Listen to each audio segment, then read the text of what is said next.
നമസ്കാരം, ഞാൻ മനോജ് നെടിയാക്കൽ. അബദ്ധത്തിൽ റബ്ബറും സൾഫറും സ്റ്റൗവിൽ വീണു. പിന്നീട് നടന്നത് വമ്പൻ വിപ്ലവം.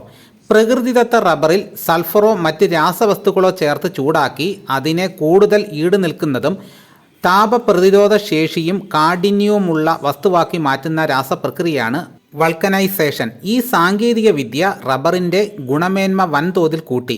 ടയറുകൾ മുതൽ വെള്ളം പ്രതിരോധിക്കുന്ന വസ്ത്രങ്ങൾ വരെ അനേകം ഉൽപ്പന്നങ്ങൾക്ക് അനുയോജ്യമാക്കുകയും ചെയ്തു. വൾക്കനൈസേഷൻ്റെ ചരിത്രം തുടങ്ങുന്നത് 19-ാം നൂറ്റാണ്ടിൻ്റെ തുടക്കത്തിലാണ്.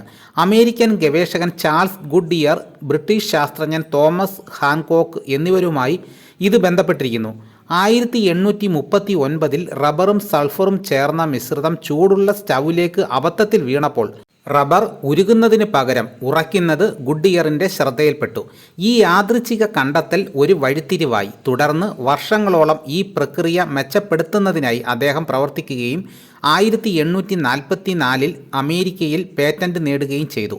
അതേസമയം ഗുഡിയറിന് പേറ്റന്റ് ലഭിക്കുന്നതിന് ആഴ്ചകൾക്ക് മുൻപ് 1843-ൽ തോമസ് ഹാൻകോക്ക് ബ്രിട്ടനിലും സമാന രീതിക്ക് പേറ്റന്റ് നേടിയിരുന്നു.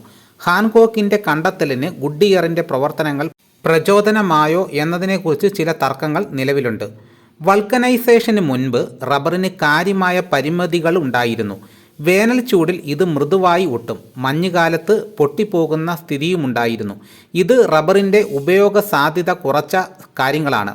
എന്നാൽ വൾക്കനൈഡ് റബ്ബർ ഈ പ്രശ്നങ്ങൾ പരിഹരിച്ചു.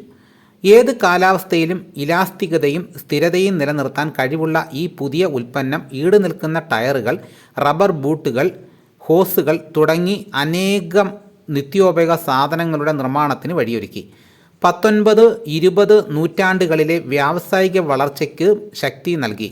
പ്രകൃതിദത്ത റബ്ബറും സൾഫറും ചേർത്ത മിശ്രിതം ചൂടാക്കുമ്പോൾ റബ്ബറിൻ്റെ പോളിമർ ശൃംഖലകൾക്കിടയിൽ രാസപരമായ ബന്ധങ്ങൾ രൂപപ്പെടുന്നു. ഉപയോഗിക്കുന്ന സൾഫറിൻ്റെ അളവും സാഹചര്യങ്ങളും ക്രമീകരിക്കുന്നതിലൂടെ വ്യത്യസ്ത കാഠിന്യത്തിലും ഇലാസ്തികതയിലുമുള്ള റബ്ബർ നിർമ്മിക്കാം. ചാൾസ് ഗുഡിയറിൻ്റെ നിരന്തരമായ പരീക്ഷണങ്ങളാണ് വൾക്കനൈഡ് റബ്ബറിനെ വാണിജ്യപരമായി വിജയകരവും വ്യാപകമായി ലഭ്യമാക്കിയതും. അപ്പോൾ ഇതോടുകൂടി വീഡിയോയുടെ പൂർണ്ണമാകുന്നു. എല്ലാവരും ലൈക്ക് ചെയ്ത് സപ്പോർട്ട് ചെയ്യണം. ആദ്യമായിട്ടാണ് ഈ ചാനൽ കാണുന്നതെങ്കിൽ സബ്സ്ക്രൈബ് ചെയ്ത് വെക്കുകയാണെങ്കിൽ ഞാൻ ചെയ്യുന്ന വീഡിയോസ് കൃത്യമായി നോട്ടിഫിക്കേഷൻ കിട്ടുന്നതായിരിക്കും.